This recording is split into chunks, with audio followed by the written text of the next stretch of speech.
Hello, I'm Gareth Redmond-King. I'm Head of Climate and Energy at WWF. So we're very much focused on what the solutions are to cutting emissions as a means to tackling climate change. So insulating our homes better buildings in the first place, electrifying our transport using public transport and active transport, and for the power sector, most obviously renewables.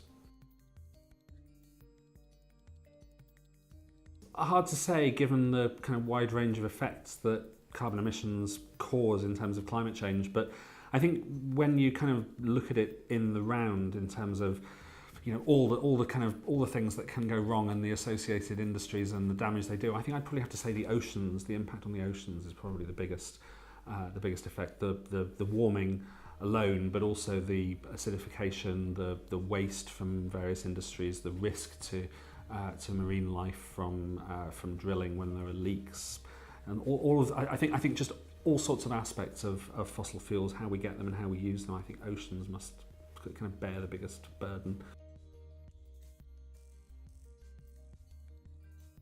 Thinking about better transport for ourselves, I think that's a big impact that we can each have.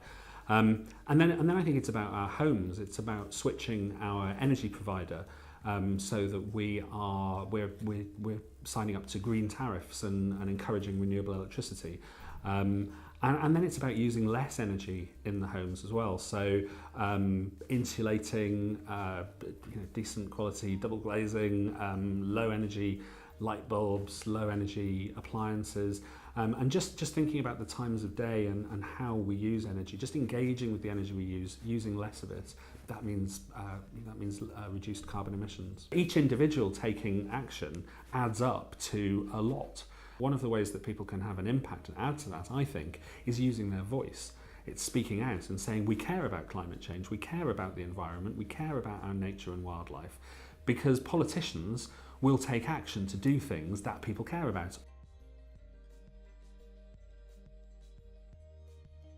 On a day-to-day basis, I maybe fluctuate a bit between the pessimism and the optimism. On one day, you have President Obama leading in the world on taking climate action and helping others kind of come together and secure the Paris Agreement. Shortly afterwards, we have Trump saying that he's going to pull America out of the Paris Agreement. That's a bit of a pessimism day, but then you have this amazing kind of movement of states and cities and companies and individuals in America saying, no, we're still committed to this, we're still part of Paris, and we're still committed to climate action. So it's that kind of thing where people actually come together and go, no, there is a solution to this, and we're going to make that solution. That's when I feel most optimistic.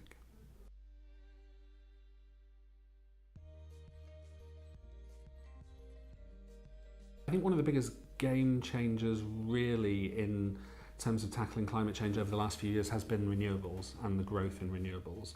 And not just the amazing speed of that growth in renewables, but also the speed at which the technologies are developing to mean that fewer wind turbines, for example, fewer bigger wind turbines out in the ocean can power many more homes. So the speed with which the technology is developed and the speed with which the costs have fallen as well, where solar power, onshore wind, offshore wind, all look competitive with gas by the early part of the next decade, and all kind of knock nuclear into a cocked hat in terms of price.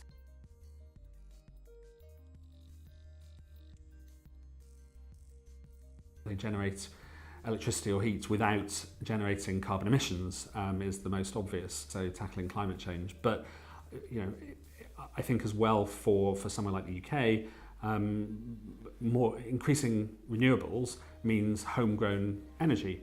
So it means a greater degree of energy security. It means that we are not so reliant on imported fossil fuels.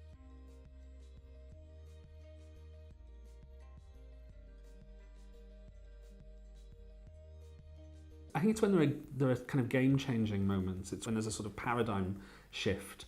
And I think electric vehicles might be that. The fact that it now looks possible in the next sort of 5-10 years that countries will actually start phasing out the sale of petrol and diesel cars.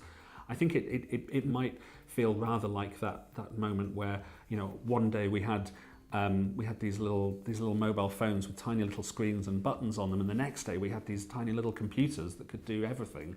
That kind of switch to the smartphone, that's become such a core part of of so many of our lives in all parts of the world now. I think the switch to electric vehicles will feel a bit like that. I think they do. I think climate change itself has inequality at its heart. The world's poorest are the ones affected most. They're affected most by the impacts because they tend to be living in areas that they may not be. There may be richer areas of the world that are going to be hit at the same time. Miami is going to suffer in the same way as low-lying Bangladesh is going to suffer, but the people of Miami and the government of the USA and the corporations there have much more resources at their disposal to protect those people. They are richer, whereas the people of Bangladesh, there is much less protection for them. There is much less resource available to protect them. So the world's poorest suffer most from climate change. They're also, the world's poorest will also, and least powerful, will often find themselves most affected by the means of accessing fossil fuels as well. So there is definitely inequality built into fossil fuels and indeed therefore to climate change.